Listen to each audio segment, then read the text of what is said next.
நிகழ்தகவு.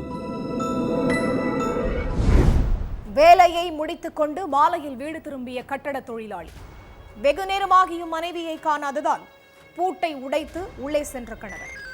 வீட்டிற்குள் இரத்த வெள்ளத்தில் மனைவி உயிரிழந்து கிடந்ததை பார்த்து அதிர்ச்சி.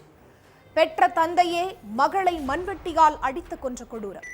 போலீஸ் ஸ்டேஷன் வாசலிலேயே கொலையாளி இருந்தும் ஊர் முழுக்க தேடி அலைந்த போலீஸ். நடந்தது என்ன?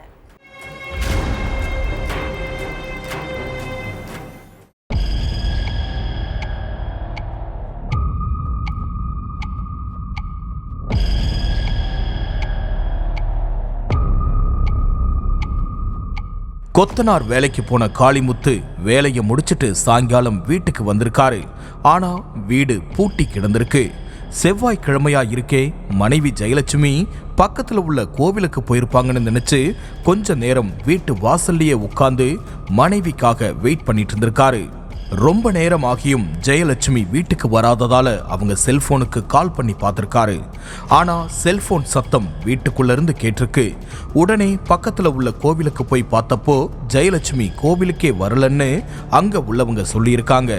என்னடா இதுன்னு குழம்பி போன காளிமுத்து உறவினர் வீட்டில இருந்து சுத்தியில வாங்கிட்டு வந்து தன்னுடைய வீட்டுடைய பூட்டை உடைச்சி உள்ள போயிருக்காரு. அப்போ நடு வீட்டுல மனைவி ஜெயலட்சுமி ரத்த வெள்ளத்துல உயிரிழந்து கிடந்ததை பார்த்து காளிமுத்து அதிர்ச்சியில உறைஞ்சு போய் நின்று இருக்காரு.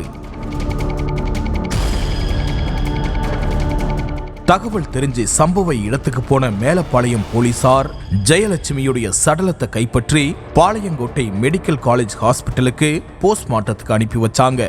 அதுக்கப்புறம் காளிமுத்து கிட்ட போலீஸ் விசாரிச்சப்போ ஜெயலட்சுமியுடைய அப்பா வேலுவும் வீட்டில தான் இருந்தாரு. ஆனா அவரை ரொம்ப நேரமா ஆளையே காணோம், எனக்கு என்னமோ அவர் மேலதான் சந்தேகமா இருக்குன்னு சொல்லியிருக்காரு. உடனே போலீஸ் டீம் 75 வயசான வேலுவை சல்லடை போட்டு தேடி அலைஞ்சிருக்காங்க.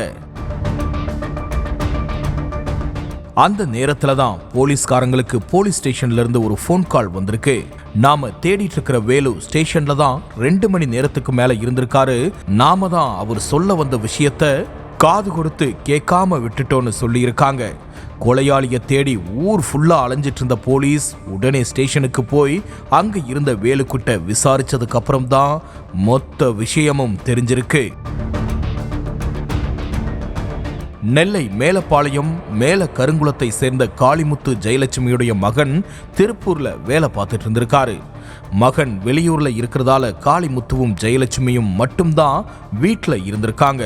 இதுக்கிடையில ஜெயலட்சுமியுடைய அப்பா வேலுவுக்கு சமீபத்துல கால் மூட்டு அறுவை சிகிச்சை செய்யப்பட்டு ஒழுங்கா நடக்க முடியாத நிலைமை ஏற்பட்டிருக்கு. அதனால கொஞ்ச நாளாவே வேலு மகள் ஜெயலட்சுமி வீட்டுல தான் இருந்திருக்காரு. கால்ல ஆபரேஷன் பண்ண கொஞ்ச நாள்லேயே வேலுவுக்கு தீராத வயிற்று வலியும் ஏற்பட்டிருக்கு. உடல் நல பாதிப்பால கஷ்டப்பட்டு இருந்த வேலுவை அவருடைய மகள் ஜெயலட்சுமி தான் கூட இருந்து கவனிச்சிட்டு இருந்திருக்காங்க. இதுக்கு நடுவுல கடந்த ஒரு வாரமா அப்பாவுக்கும் மகளுக்கும் இடையில அடிக்கடி பிரச்சனை ஏற்பட்டிருக்கு.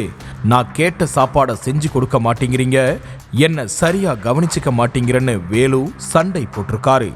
உங்களுக்கு மட்டுமா வயசாகுது, எனக்கும் 55 வயசுக்கு மேல ஆகுது, என்னாலையும் முன்னாடி மாதிரி வேலையெல்லாம் பார்க்க முடியல, என்னால முடிஞ்ச அளவுக்கு உங்களை கவனிச்சிட்டு இருக்கேன், நீங்களும் கொஞ்சம் புரிஞ்சு நடந்துக்கோங்கன்னு ஜெயலட்சுமி சொல்லி இருக்காங்க. செவ்வாய்க்கிழமை காலையில காளிமுத்து வழக்கம் போல கொத்தனார் வேலைக்கு போயிருக்காரு. அன்னைக்கு மதியம் சாப்பாடு விஷயமா ஜெயலட்சுமிக்கும் தந்தை வேலுவுக்கும் இடையில வாக்குவாதம் வந்திருக்கு. அதாவது வேலு சொன்னதை ஜெயலட்சுமி சமைச்சு கொடுக்கலன்னு சொல்லப்படுது. இந்த வாக்குவாதம் அதிகமானதால வீட்டுல இருந்த மண்வெட்டியை எடுத்து பெத்த மகளுடைய மண்டையில வேலு சரமாரியா அடிச்சிருக்காரு. இந்த கோர தாக்குதல்ல ஜெயலட்சுமி சம்பவ இடத்திலேயே துடிதுடிச்சு உயிரிழந்துட்டாங்க. மகளை கொன்னுட்டு வீட்டு கதவை பூட்டிட்டு வேலு நேரா மேலப்பாளையம் போலீஸ் ஸ்டேஷனுக்கு நடந்தே போய் அங்க உள்ள போலீஸ்காரங்க கிட்ட சொல்ல ட்ரை பண்ணியிருக்காரு. ஆனா அங்க உள்ள போலீஸ்காரங்க வேலு என்ன சொல்ல வராருன்னு கூட காது கொடுத்து கேட்காம, தாத்தா எதுவா இருந்தாலும் அப்புறம் பேசிக்கலாம், கொஞ்ச நேரம் வெளியில வெயிட் பண்ணுங்கன்னு சொல்லி இருக்காங்க. போலீஸ்காரங்க இப்படி சொன்னதால வேலு ஸ்டேஷன் வாசல்ல உள்ள மரத்தடியிலேயே உட்கார்ந்திருந்திருக்காரு. இதுக்கு நடுவுல ஜெயலட்சுமியை யாரோ கொன்னுட்டாங்கன்னு போலீஸ் ஸ்டேஷனுக்கு தகவல் வந்து போலீஸ் டீமும் சம்பவ இடத்துக்கு போயிருக்காங்க. விசாரணையில ஜெயலட்சுமியுடைய அப்பா தான் கொலையாளிங்கிறத தெரிஞ்சு அவரை தேடி போலீஸ்காரங்க மேலப்பாளையம் ஃபுல்லா அலைஞ்சிருக்காங்க. கிட்டத்தட்ட 2 மணி நேரத்துக்கும் மேல ஸ்டேஷன் வாசல்லையே உட்கார்ந்திருந்தவர்கிட்ட அங்க உள்ள போலீஸ்காரங்க என்ன ஏதுன்னு கேட்க, அப்பதான் என்னுடைய மகளை நான் கொன்னுட்டேன்னு வேலு போலீஸ் கிட்ட சொல்லியிருக்காரு. உங்களை தான் ஊர் ஃபுல்லா தேடிட்டு இருக்கோம்னு ஷாக்கான போலீஸ் கொலையாளியை தேடி அலைஞ்சிட்டு இருந்த சக காவலர்களுக்கு ஃபோன் பண்ணி விஷயத்தை சொல்லியிருக்காங்க. கொலையாளிய ஸ்டேஷன்லயே வச்சுக்கிட்டு போலீஸ்காரங்க ஊர் ஃபுல்லா தேடி அலைஞ்சிட்டு இருந்த விஷயம் அப்பகுதி பொதுமக்கள் மத்தியில கடும் அதிருப்தியை ஏற்படுத்தி இருக்கு. கம்ப்ளைண்ட் கொடுக்கறதுக்கோ இல்ல வேற ஏதாவது பிரச்சனைக்காகவோ மேலப்பாளையம் போலீஸ் ஸ்டேஷனுக்கு யார் வந்தாலும் காவலர்கள் எப்பவுமே அலட்சியமா தான் இருப்பாங்கன்னும் அதுக்கு இந்த சம்பவம் தான் சாட்சினும் குற்றம் சாட்டியிருக்காங்க. அது மட்டுமில்ல, கைது செய்யப்பட்டிருக்கிற வேலு அவருடைய அப்பாவையே வெட்டி கொன்னுட்டு ஜெயிலுக்கு போனவரு. அதுபோக அவர் மேல மேலும் சில கொலை கேசுகளும் இருக்கு.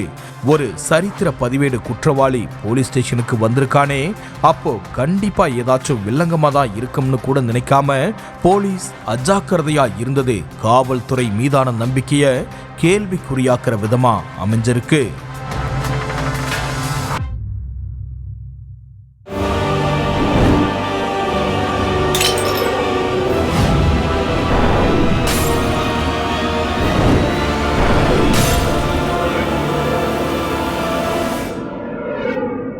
நிகழ்தகவு